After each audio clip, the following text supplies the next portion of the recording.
Martin, and approximately 1 week ago, Nora Sakovic revealed that she's working on the 4th book in her All for the Game series. And when I first stumbled across this piece of news on my TikTok app, my only real thought was that, oh, that's fun. I have something else to look forward to reading once it comes out. But then I stopped thinking about it, and I didn't reflect any further upon what this meant in any way, shape, or form. I just kind of forgot about it completely until one day I was standing in the shower and the realization hit me that Nora Sakovic is working on a new book in her All for the Game series, which means that, oh my god, Nora Sakovic is working on a new book in her All for the Game series. And now it's been a few more days after that as well, and I've been thinking about it and I've been excited about it, but I just want to talk about it as well, because who would have thought that All for the Game all of a sudden would go from being a trilogy to having a 4th book 10 years after the first books were all published. I picked up the Foxhole Court in February for the first time of this year, because it was free as an ebook and I had just discovered that ebooks were a thing. And then I sped through that book, picked up The Raven King almost immediately after. Then after I was finished with The Raven King, I picked up The King's Men, and I was so excited to read it. And now it's been many months, and I am 70% into that book. My goal is to finish it before the end of this year. But the thing was, the reason I haven't finished it wasn't because I didn't enjoy it, because I really enjoy it quite a lot. It's a wonderful book. To me, it's a wonderful book. I'm too attached to these characters to think about it objectively, because objectively, there's many flaws within this series. If we're thinking about it subjectively, then it's the best thing I've ever read. Almost. The Raven Cycle is still on the top. Nothing is gonna beat that. I just kept on putting off reading the final book and finishing it because I don't want the series to be done. It's what happened with books in the Raven Cycle. I finished the Raven Boys in no time. I finished Dream Thieves in like 2 days. Blue Lily Blue also in like 4 days. And then we came to the Raven King, and I just kept on putting off reading it. So it took me such a long time to actually pick that book up and finish it. And once I finished that series, I finally finished that series, it was time for the Dreamers trilogy. And I have been making my way very slowly through that series, because the final book has been out for quite some time. And I bought it. It's right there on my shelf. I can see it every time I look at my bookshelf. I haven't read it yet. I also want to note that, yes, I enjoy the Dreamers trilogy. Not as much as the Raven Cycle, nowhere near. But it's Adam and Ronan, and Matthew and Declan, and Jordan and Hennessy. Of course, I'm gonna still enjoy it. There's some of the characters from the Raven Cycle and some very interesting new characters. But that's besides the point. I just wanted to say that because sometimes I feel like I'm the only person who genuinely is obsessed with the Raven Cycle that still really do enjoy the Dreamers trilogy. I feel very lonely because the Raven Cycle is my everything. That's a rant for another day, actually. But yeah, so when it came time to read the final book in All for the Game series, I couldn't get myself to do it. I couldn't get myself to finish it. But now when I know there's a new book coming out at some point, I keep on thinking that, I can finally... I can finish The King's Men because there's going to be more. That feels so weird to me. This is not the end of it. Maybe it's the end of Neil's story, although I hope he's gonna have some cameos in the Sunshine Court, which is what the new book is going to be called, and it's going to follow Jean or John Moreau.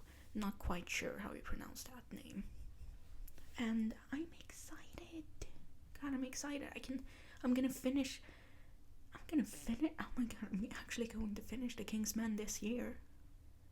And until that next book comes out, I'm gonna read fanfiction whenever I miss these characters, or just reread the first few books. But I can actually finish this series, because once I've finished it, this isn't the end. And that's very exciting to me. I might finish it next weekend, actually. Anyways, to talk about the actual book that's been announced, I thought I could read the tweets Nora Sakovic published on her Twitter account about this story and what it means, just real quickly. I don't think I'm gonna have much more to say after that though, but let's do that. So, year after year, draft after draft, I killed this boy. As angry as he was with Kevin and Neil, he was always willing to die for them. But this last time, I couldn't do it. This time, I said, no, you have to live. And I never asked him if he actually wanted to. Oh god. Okay, so I've had characters that I've killed time after time in draft after draft too, before I realized that why am I doing this? Sometimes it would be like I just decided when I outlined the story that hey, this character is going to die, and then the story ended up developing and ended up being so much more, and killing them technically didn't make sense, but I wanted to keep to that original idea.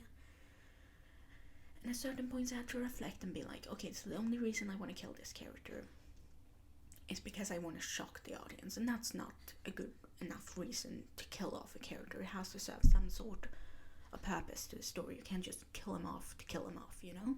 That's my opinion, at least as of now. That might change. I'm not saying it's wrong if anyone want to kill a character just for the sake of shocking the audience. You do you. Everybody treats writing differently. I've also had characters that were supposed to end up as a couple at the end of a series, and I kept on writing them getting together, and I kept on being like, yes, they are meant to be, they are in love.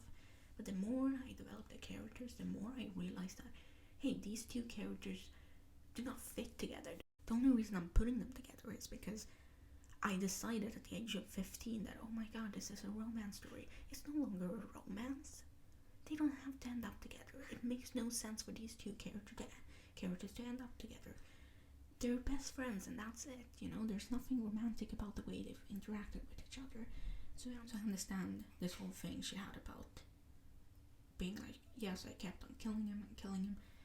Then I realized that no, that I'm not gonna do it. And she said she couldn't do it, which has happened to me too, you know. You get attached to a character and you're like, yeah, that's not happening. But I thought that was really interesting. It's nice seeing how other people write stories as well. But that last line there makes me sad. After shutting... Okay, so next one. After shutting TFC out for years, I'm finally making peace with it. But with it comes a loose thread I need resolve for my own peace of mind. And it's 10 years late, so you're welcome to ignore it, of course. But I still have to write a way out. I love that. Just relatable stuff as a writer here. TSC is a love story, but it's not technically about the Trojans. It's about a boy who shouldn't be alive, who couldn't be his own person, learning how to breathe without permission and live without it hurting.